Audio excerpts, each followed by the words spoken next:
జై శ్రీరామ్. శ్రీమాత్రే నమః. శ్రీ గురుభ్యో నమః.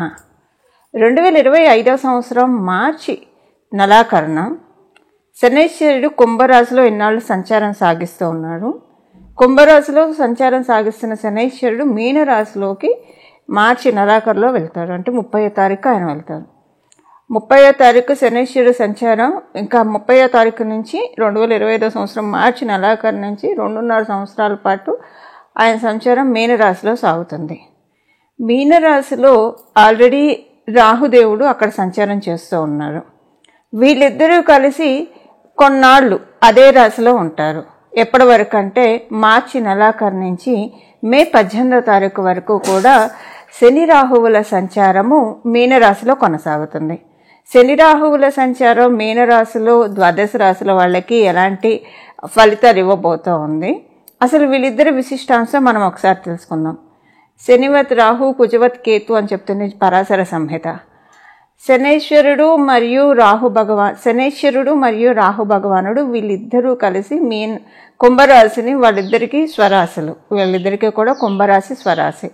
ఎందుకంటే రాహుకేతువులు ఇద్దరు కూడా ఛాయాగ్రహాలు కాబట్టి, నోట్స్ కాబట్టి, నార్త్ అండ్ సౌత్ నోట్స్ కాబట్టి వాళ్ళిద్దరికి సపరేట్ రాశులు అంటూ ఉండవు.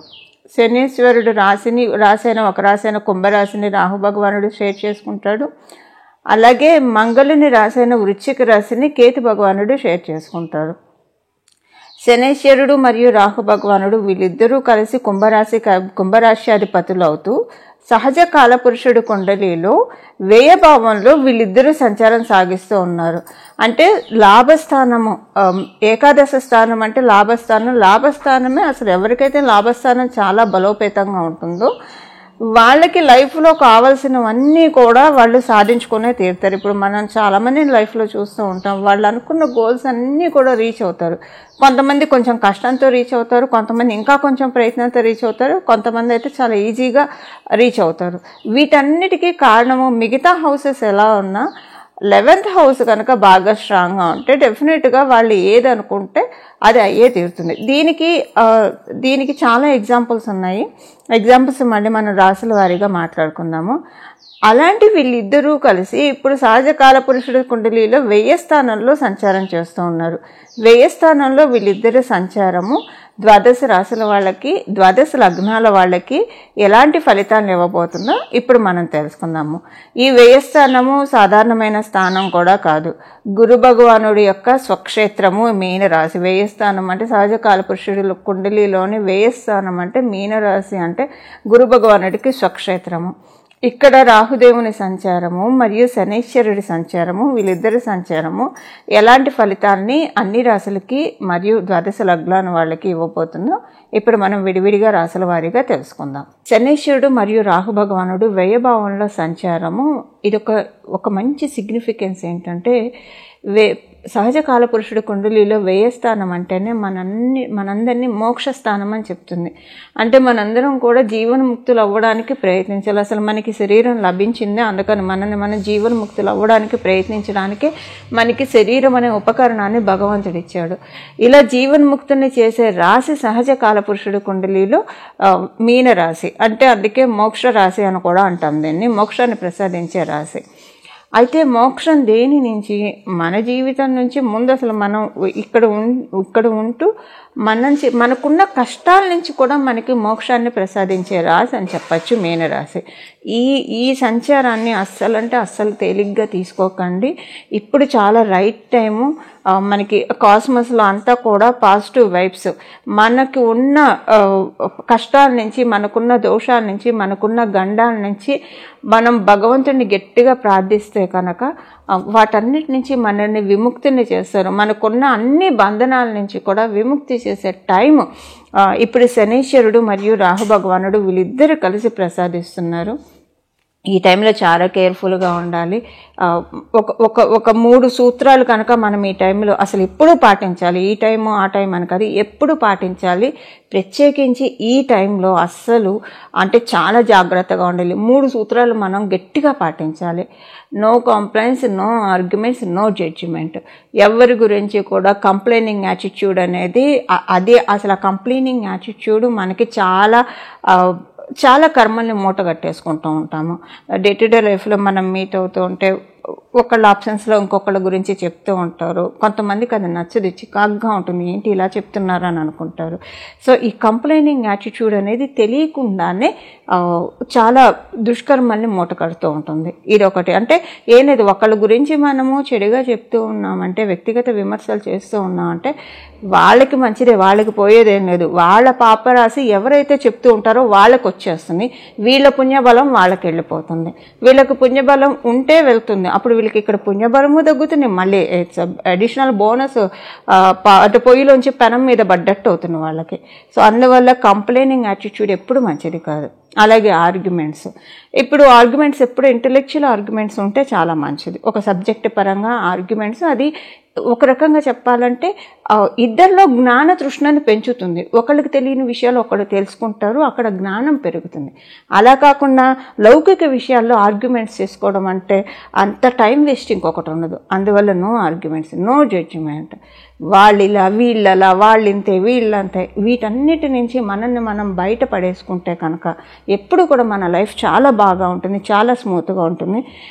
ఇప్పుడు ఈ ప్రాక్టికల్గా ఇప్పటి నుంచి అప్లై చేసి చూడండి. స్ట్రిక్ట్గా గట్టిగా మనకి మనం ప్రామిస్ చేసుకొని ఈ 3 సూత్రాలు కనుక పాటిస్తే ఇప్పుడు వాళ్ళు చక్కగా శనీశ్వరుడు మరియు రాహు భగవానుడు మనల్ని చాలా తేలిగ్గా మనకున్న వాటి నుంచి తొందరగా గట్టెక్కిస్తారు. మనకున్న దోషాల నుంచి కావచ్చు, మనకున్న గండాల నుంచి కావచ్చు, మనల్ని తొందరగా బంధ విముక్తిని చేస్తారు. అంటే వాటన్నిటి నుంచి మనల్ని మోక్షం కలిగిస్తారు. మోక్షం అంటే కష్టాల నుంచి విముక్తిని, మోక్షం కలిగిస్తారు. సో ఇలా మనందరం కూడా దీన్ని వినియోగించుకోవాలి. ధనుస్సు రాశిలో పుట్టిన వాళ్ళు, మీకు చతుర్థ స్థానంలో జరుగుతూ ఉంది. ఇది చతుర్థ స్థానంలో అంత మంచి విషయం కాదు. కొంత మీరు జాగ్రత్తగా ఉండాలి. కుటుంబం వాళ్ళతోటి, బంధువర్గం వాళ్ళతోటి, మీ నేబర్స్ తోటి ప్రత్యేకించి. అంటే మీరు సపోజ్ విద్యార్థులైనా గృహిణులైనా మీకు నేబర్స్ తోటి అప్లికేబిలిటీ ఉంటుంది. మీరు ఉద్యోగస్తులైతే కనుక మీ తోటి కొలీగ్స్ తోటి మీకు ఇబ్బందులు ఉంటాయి. వ్యాపారస్తులైతే మీ తోటి వ్యాపారస్తులతోటి చాలా ఇబ్బందులు ఫేస్ చేసే సమయము, కొంచెం ఇబ్బందులు ఫేస్ చేస్తారు. అందరూ కూడా ఇది ఏంటి మీ మీద కత్తిగట్టారా అన్నట్లు అనిపిస్తుంది. చాలా ప్రాబ్లమ్స్ ఉంటాయి. మీ మీద కొంచెం అగెన్స్ట్గా అలా మాట్లాడుకోవడము, మీకు అది తెలుస్తూనే ఉంటుంది. చాలా బాధపడతారు. ఇప్పుడు నేను వీళ్ళకి ఏం అపకారం చేశానని, వీళ్ళు నా గురించి ఇలా చేస్తున్నారు, ఇలా మాట్లాడుతున్నారని కొంత బాధపడతారు మిమ్మల్ని. కథ ఇదంతా ఏంటంటే కొన్ని దోషాన్ని తీసే సమయం కాబట్టి మీరు ఇలాంటివన్నీ మీరు చూస్తారు. ఎప్పుడైనా మనం కష్టపడుతున్నాం అంటే మనకున్న కర్మ క్షయం అవుతూ ఉందని, మన పాపకర్మ క్షయం, సుఖపడుతున్నాం అంటే పుణ్యకర్మ క్షయం, అంతకు మించి ఏం లేదు. ఇది కర్మ ఫిలాసఫీ.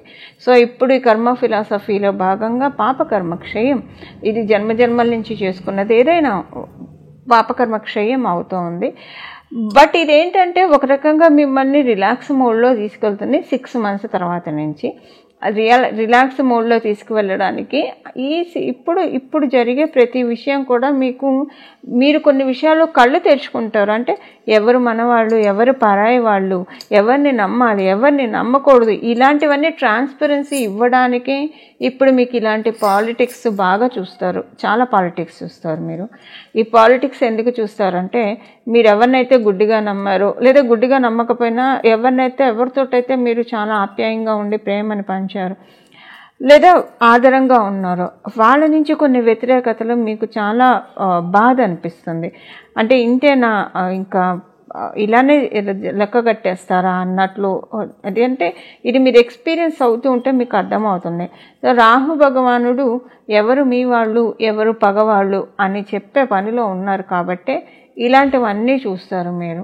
సో మిమ్మల్ని మీరు కరెక్ట్ చేసుకొని ముందుకు వెళ్ళడానికి, జీవితం మనకి ఏది ఇచ్చినా మనకు ఒక లెసన్. అది మంచి అయినా మనం ఇంకా కొన్నిసార్లు గట్టిగా మనకి మంచి చేస్తూ కూడా ఒక్కోసారి చెడు జరుగుతుంది మంచి చేసేప్పుడు కూడా.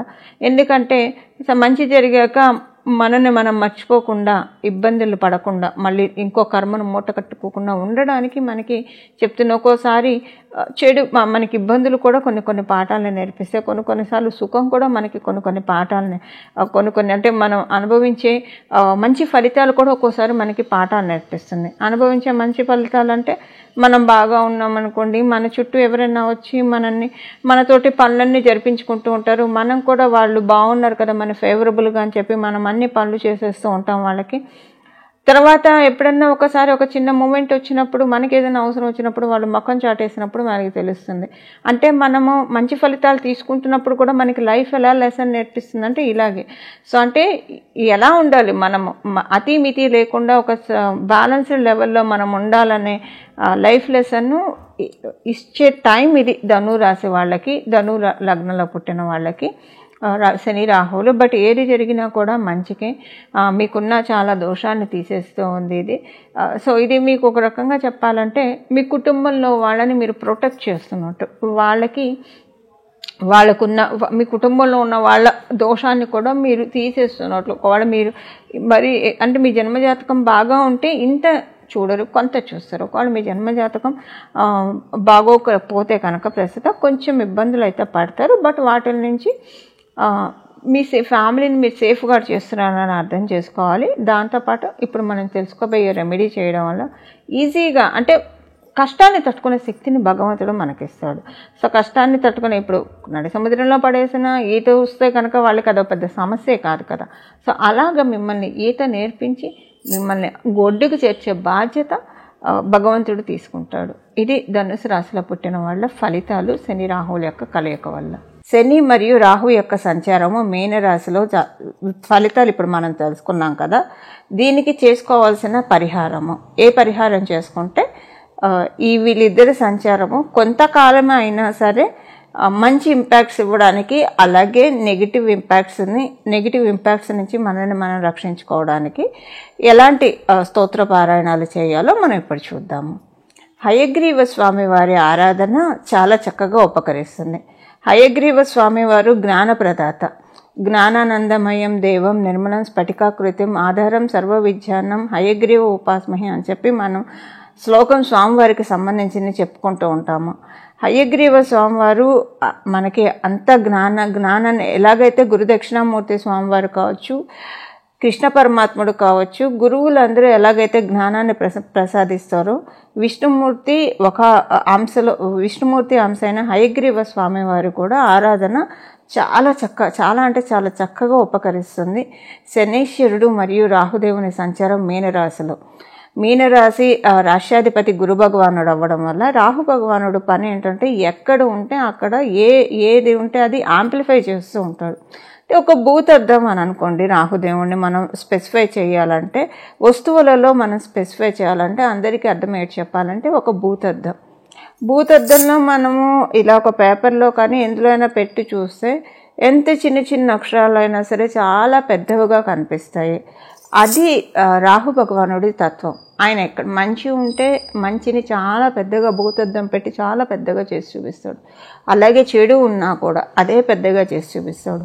అందుకే రాహు మరియు కేతువుల గోచారంలో కావచ్చు, జన్మజాతకంలో కావచ్చు, వాళ్ళిద్దరూ సరిగ్గా ఉంటే అసలు వాళ్ళు మంచిని బాగా ప్రత్యేకించి రాహుదేవుడు మంచిని బాగా పెంచి చూపిస్తాడు. కాబట్టి వాళ్ళ లైఫ్ చాలా బాగా ఉంటుంది. అంటే చాలా మందికి వెల్ నోటెడ్ పీపుల్గా ఉంటారు.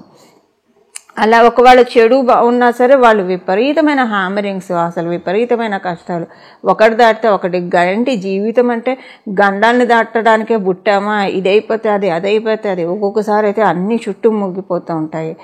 అంటే ఎలాంటి ఎక్స్ట్రీమ్ రిజల్ట్స్, అది గుడ్ ఆర్ బ్యాడ్ ఏదైనా సరే ఇవ్వడానికి సర్వసముద్రుడు రాహుదేవుడు. ఆయన శనేశ్వరుడితో కలిసి మీనరాశిలో సంచారము. ఇప్పుడు హయగ్రీవ స్వామి వారి స్తోత్రము ప్రతిరోజు 3 సార్లు ఎవరైతే చక్కగా చదువుకుంటారో, కానీ చాలా అంటే చాలా ఫోకస్డ్గా కాన్సన్ట్రేటెడ్గా చదువుకోవాలి. మనసు ఒక చోట, కళ్ళు చూస్తూ ఉండడం లేదా నోట్తో చదువుకుంటూ ఉండడం ఇలా కాకుండా మనసు, బుద్ధి, శరీరం అన్నీ ఒకటే చోట పెట్టి స్వామివారి స్తోత్రం ఎవరైతే ప్రతిరోజు 3 సార్లు చదువుకుంటారో, లేదా చదువుకోవడం రాని వాళ్ళు, అంటే తెలుగులో స్తోత్రాలు చదవడం రాని వాళ్ళు కనీసం వినడం అయినా సరే చేస్తే 3 సార్లు వినడం అయినా చేస్తే, వినడం కూడా ఇంత సేమ్ చాలా ఫోకస్డ్గా డెడికేటెడ్గా వింటే కనుక, ఇప్పుడు శనీశ్వరుడు కర్మకారకుడు అని మనందరికీ తెలుసు. వ్యయ భావం అంటేనే అన్నిటినీ ఖర్చు చేయడం. వ్యయం అంటే మనకు తెలుసు కదా, అన్నిటినీ ఖర్చు చేయడం. అందులో రాహు భగవానుడితో కూడి ఇక్కడ ఉండడం వల్ల ఇది మనందరికీ ఒక స్పెషల్ ఆపర్చునిటీ. వీళ్ళిద్దరూ కలిసి ఏకకాలంలో మన పాపరాశిని దగ్ధం చేస్తూ ఉన్నారు. ఈ పాపరాశిని అంటే జన్మల నుంచి క్యారీ చేసుకుంటూ వచ్చింది కావచ్చు. ఈ జన్మలో మనం తెలిసి చేసిన తప్పులు, తెలియక చేసిన తప్పులు, వీటన్నిటి నుంచి మనకి ముక్తిని ప్రసాదించబోతున్నారు. ఇక మీదట మనని మనం కరెక్ట్ చేసుకుంటూ ఇంకా మంచి మార్గంలోకి వెళ్ళి మన జీవితంలో గ్రోత్, ప్రోగ్రెస్, ఎప్పుడైనా సరే మనం కష్టపడుతున్నామంటే మన పాపకర్మ కరిగిపోతున్నట్లు, సుఖపడుతున్నా అంటే మన పుణ్యకర్మ కరిగిపోతున్నట్లు. ఎప్పుడైతే ఆ 2 బ్యాలెన్స్డ్ మోడ్కి వెళ్తాయో అప్పుడు వాళ్ళు రమణ మహర్షి అవుతారు, ఇలాగ మనకి రామకృష్ణ పరమహంస అవుతారు, ఇలా అవుతారు. సో ఇప్పుడు మనం గృహస్థాశ్రమ ధర్మంలో ఉన్నాం కాబట్టి ఉన్న వాటిని ఖర్చు చేసేసుకుందాము. ఏదైనా మనకి దోషాలు ఇలాంటివి ఏవైనా ఉంటే పర్ఫెక్ట్గా కరిగే ఈ టైము శనీశ్వరుడు మరియు రాహు భగవానుడు వీళ్ళిద్దరూ కలిసి మీనరాశిలో ఉండి చేసే పనే అది. మరి దానికి మన వంతు మన ప్రయత్నం మనం చేయాలి కదా. మనం కూడా దానికి ఒక ఇండికేషన్ పంపించాలి గ్రహ దేవతలకి. ఆ ఇండికేషన్ ఏంటంటే హయగ్రీవ స్వామి వారి స్తోత్రం ప్రతిరోజు 3 సార్లు చదవడం వల్ల నిస్సందేహంగా చాలా అంటే చాలా ఇబ్బందుల నుంచి మనల్ని ఈ గోచర సంచారం, వీళ్ళిద్దరి కలయిక, గోచరంలో ఉన్న వీళ్ళిద్దరి కలయిక చాలా వాటి నుంచి, చాలా గండాల నుంచి మనల్ని బయటకు పడేస్తుంది. ఇలా మనందరం కూడా హయగ్రీవ స్వామి వారి ఆరాధన చేసుకుంటూ చక్కటి సత్ఫలితాన్ని, జ్ఞానం అంటే ఏం లేదు వెలుగు, అజ్ఞానం అంటే చీకటి. సో స్వామివారు సూచించే జ్ఞాన మార్గంలో మనం అందరం కూడా పయనించాలని చెప్పి స్వామివారిని నేను కూడా మనందరి తరఫున కోరుకుంటూ మంగళం. నమో భగవతే వాసుదేవాయ.